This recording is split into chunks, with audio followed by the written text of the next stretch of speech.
Welcome to The Lock Shop with Nielsen and Hustler, powered by Coolbet Canada.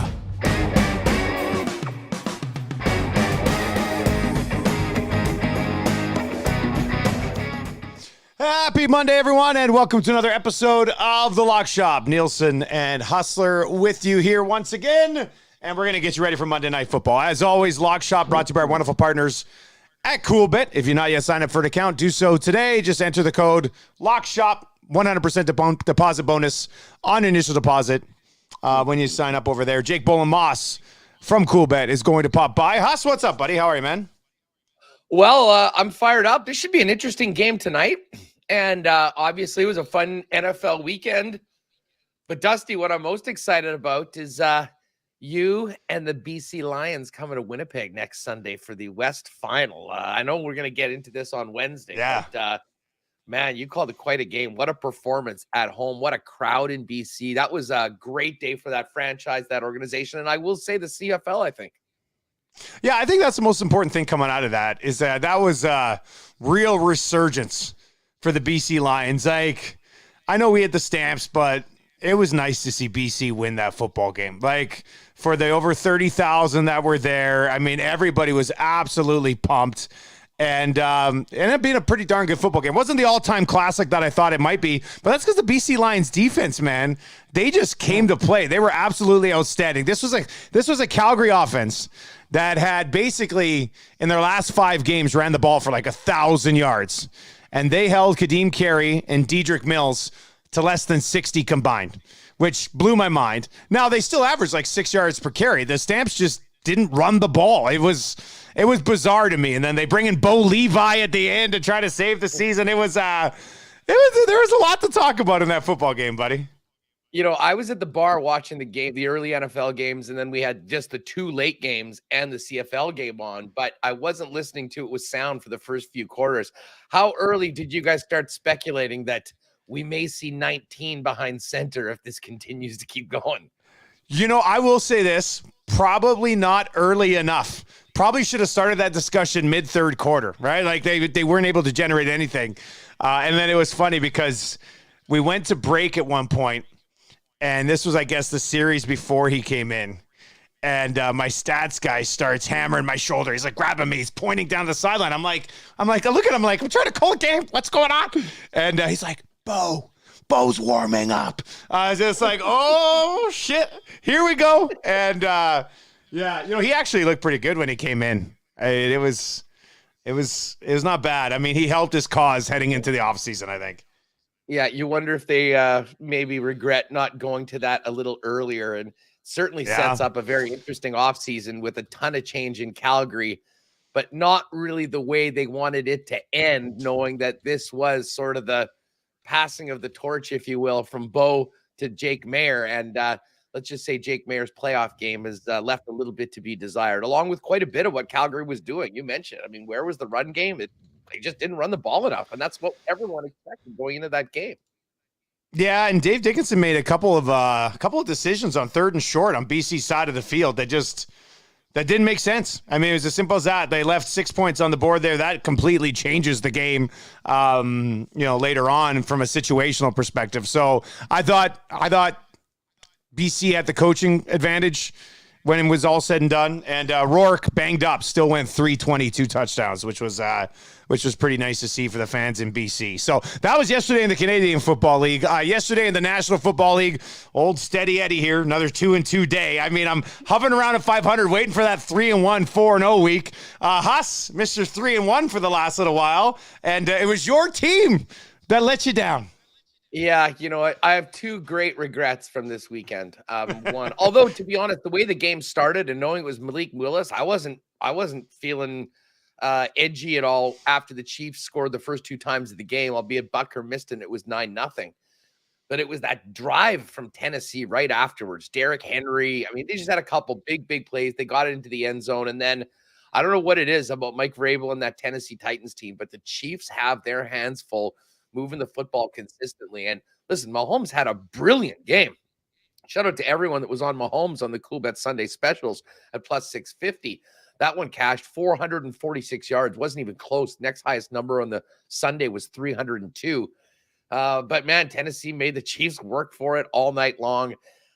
So I regretted having that as one of the best bets, but I definitely regret suggesting that maybe instead of putting all our eggs into a team that we both bet on in our best bet, Seattle, we decided to get cute with the Bills on the partner parlay. And like, there was part of me that was happy to see the Bills lose, and it's a huge win for the Jets. It's big for the Chiefs in the AFC, but that one hurt considering we both nailed Washington and New England. And well, that being said, we've got a good partner parlay week. And you know what? So close on yesterday's partner parlay that we're going to give her tonight on a Monday nighter with the boys from Coolbet.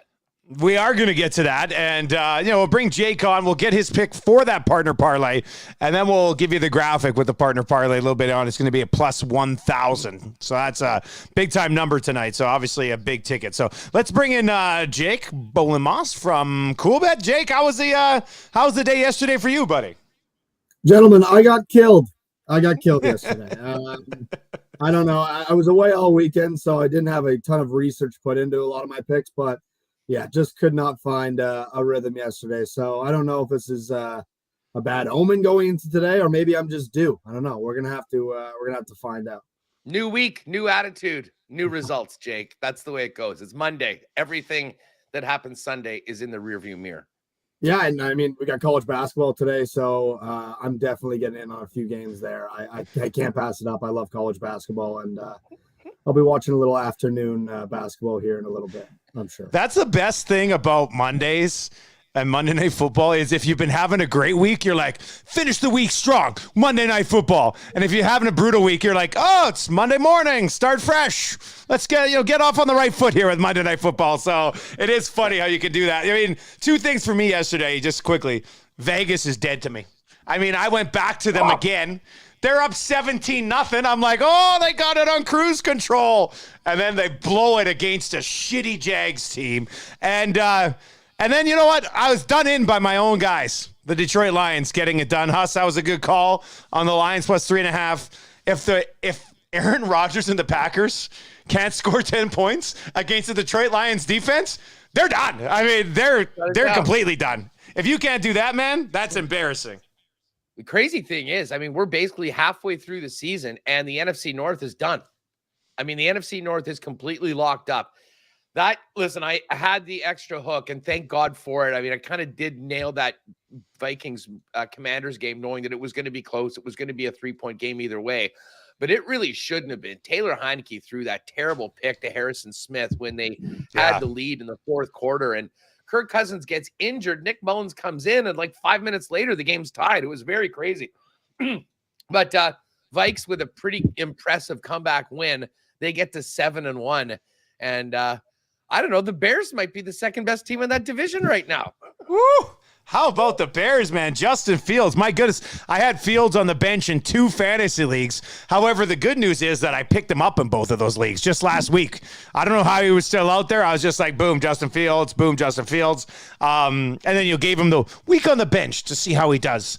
And sure shit, man. He was, what he said, an NFL record for rushing yards in a game by a quarterback, which was insane. They held tough. You know, that Miami game was very interesting because what did I say in that one parlay I had? I adjust that line down to 2.5 and was like, I'm a little bit worried about the Bears. But I didn't think it would be a game where the Bears dropped 32. That was nuts.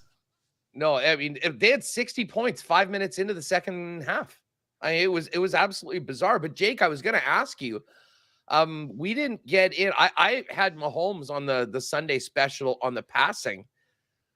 I'm wondering, and you might not even know this, was Fields even listed for top rusher in the Sunday specials? And if so, I mean, that must have been a massive, massive number for Justin Fields to be the number 1 rusher in the week. I mean, we've seen some of those numbers right at the bottom of the list be 50 or 60-1.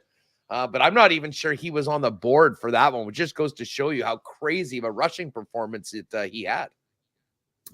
Yeah, I mean, I'd have to look into it. I'm not 100% sure. I'd have to see. I'd wager he wasn't. No pun intended.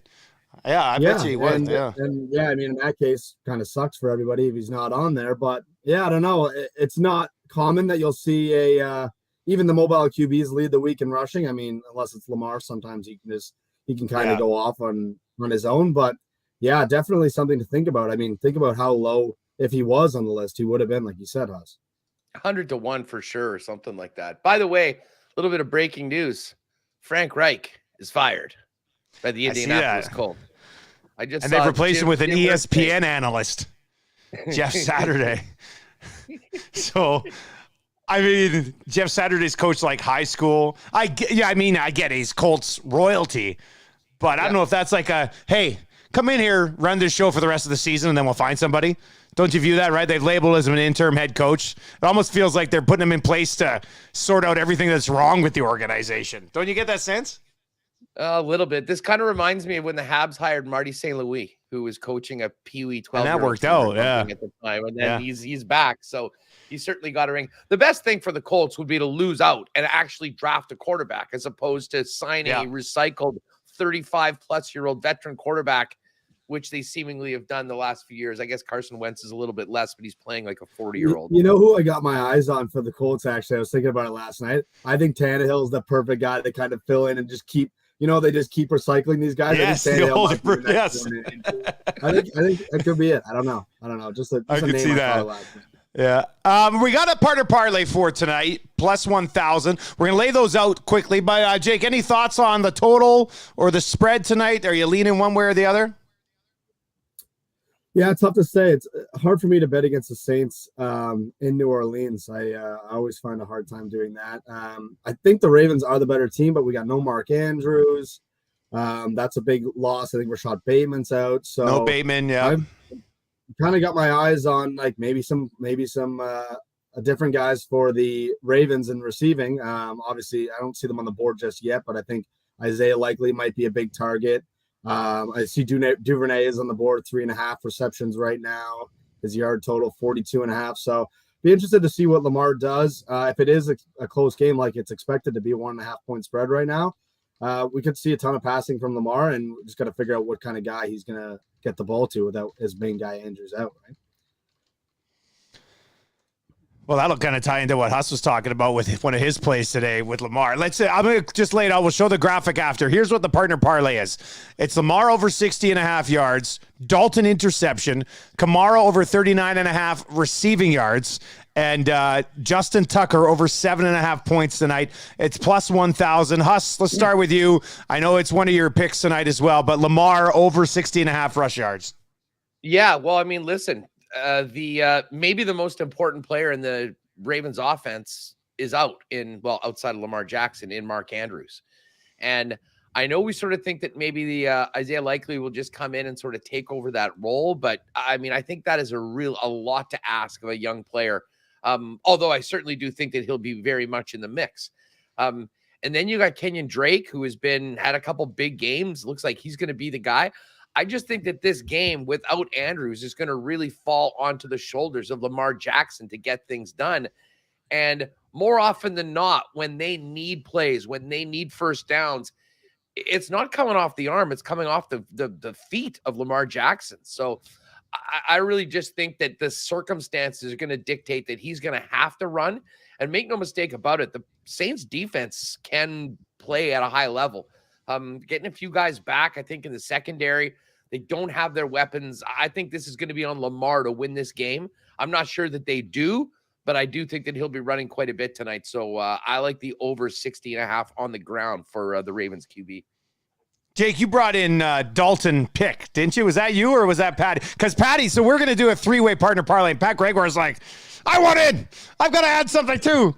So I think he's on Kamara over 39.5 receiving yards. And Jake, you're on. It's never a bad idea to bet an Andy Dalton INT, is it? Yeah, I mean, I kind of scrolled through and I wasn't really sure where I wanted to go with it. But then I started to think, you know what?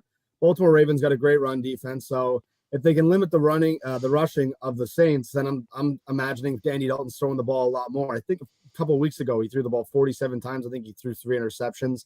I think the Ravens have gone a couple weeks now without an interception. I think this is a perfect guy to go get one off of, even if it's maybe a late drive in the second quarter and they're trying to drive for points and he throws up some sort of prayer. And I think one interception from Andy Dalton tonight wouldn't be surprising to me. I'm just imagining the bright lights, all that stuff. And like I said, if the Ravens can shut down that run defense, Dalton's got to throw a little bit more, and the more times he throws, the better opportunity it is for us to get that interception tonight. Let me just quickly, when you said, you mentioned like the bright lights, Andy Dalton is 6-19 career in night games. So something to keep in mind as far as letting the spotlight get you. I'm on Justin Tucker over 7.5 points tonight.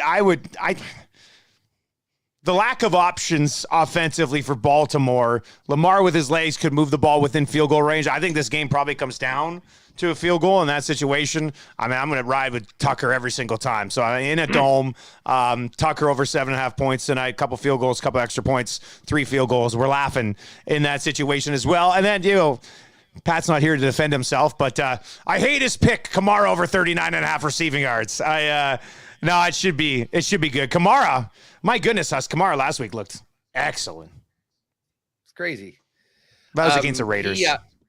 I thought long and hard. I mean, when I put in the Lamar pick, I thought about maybe going a little chalkier and just putting Alvin Kamara touchdown at -128. I mean, that is something that I think if you're looking for a safe prop to play tonight, folks, I think probably the Kamara touchdown is a pretty good one because he will be the guy that they'll be looking at anywhere inside, really inside the 20. Although I do have another TD prop of a receiver that we'll get to a little bit. And we'll get to that too, yeah.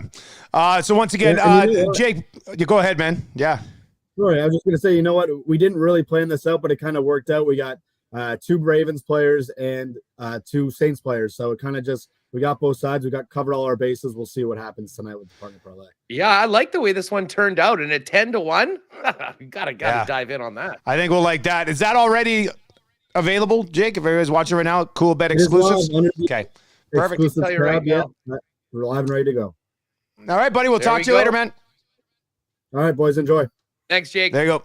That's Jake Bolin Moss from Coolbet. Find him on Twitter at Jake Bolin Moss. So here it is. Just one more look at it. Lamar over 60.5. Dalton interception. Kamara over 38.5 receiving yards. That Lamar total, obviously rush yards. And then Tucker over 7.5 points tonight. Plus 1,000. That'll bring us to our overall picks for the game tonight, Huss. And hey, we're on the same side as far as this total goes at 46 tonight. Baltimore, I'm going to go with Baltimore -1.5 here. Saints plus 1.5. And like I said, I do think this game comes down to kicking. I think this game comes down to Justin Tucker late. And I will 100% side with Justin Tucker late in a football game. So that's the reason I like Baltimore -1.5. The other one that I've got in here, and this is that Baltimore first half line, plus 102. This is my favorite bet of the night. I was torn, Baltimore -1.5. I mean, I could be convinced either way on that. How about this for a number? This popped up somewhere over the last 24 hours I saw. On the road, against the spread, this is unbelievable to me. First half spread on the road, Lamar Jackson's 29-1 in 30 games. He is 29-1 against the spread in the first half in 30 career road games, which is an insane number. So Baltimore -0.5 point first half. Basically, they have to lead at half. It's plus 102. I'm gonna hop on that tonight because that's ridiculous. Well, and I think I just heard a number 2 earlier today that the Ravens had been up by multiple scores in every game so far this year. I mean, their losses have all come when they've been blowing huge leads. We remember that crazy game against Miami earlier this year amongst one of them and the Bills as well. So I don't mind that. For me in this game, it's funny. Sometimes there's that New Orleans voodoo. The home field in the dome, prime time on Monday night with the Who Dat Nation there, I think can really raise up the Saints. And this is an incredibly important game. I mean, their division is so bad right now. They are not out of it at all. And rising up in front of the home fans against a team like Baltimore that has some significant injury problems, I think is very much on the table. And, I think that the improving Saints defense going up against the Ravens, especially without Mark Andrews, I think this one's going to go back and forth. I think it is going to be really tight. You mentioned, I will grant you, The kicking game, certainly, I mean, the Ravens always have the best kicking game because they got the best kicker to ever do it in Justin Tucker. But I'm thinking that we might see a turnover or two from the Saints defense, keep this one close, and Will Lutz might have his time. The one thing I do love, and this is right along your take of Justin Tucker, is our favorite primetime prop, the over 3.5 field goals. And we're actually getting a better number today, plus 130. I'm not really too sure why that would be the case. I know, I noticed that. It's a little bit better. Yeah. It's a little bit better, and it's in a dome. I mean, so, your chances, I think, of hitting the kicks are even better. So I love that. We talked a little bit about the Lamar over 60.5 rushing yards total already. And I'm going to go with Chris Olave for a touchdown tonight. I mean, as I mentioned, I think the safe pick is definitely Alvin Kamara. But I love this season that Olave's had. I think he continues to be the guy that is seeing the ball the most from Andy Dalton, and maybe a little breakout game and announcing him to a national audience that maybe hasn't seen him yet in his rookie season happens tonight. And listen, this 46, I think this is going to be right around that number. But again, I'm kind of leaning under, partly because I'm hoping there's a few more field goals and touchdowns, and we get that. So I'm going to take the Saints, a very slight home underdog. We're getting the 1.5 points and the under on the total for the game. It is remarkable how good the Ravens are up until the fourth quarter. They get to the fourth quarter and they just completely fall apart. And that's why I was a little nervous about Baltimore here minus 1.5, because the Saints actually, they're almost a bizarro team.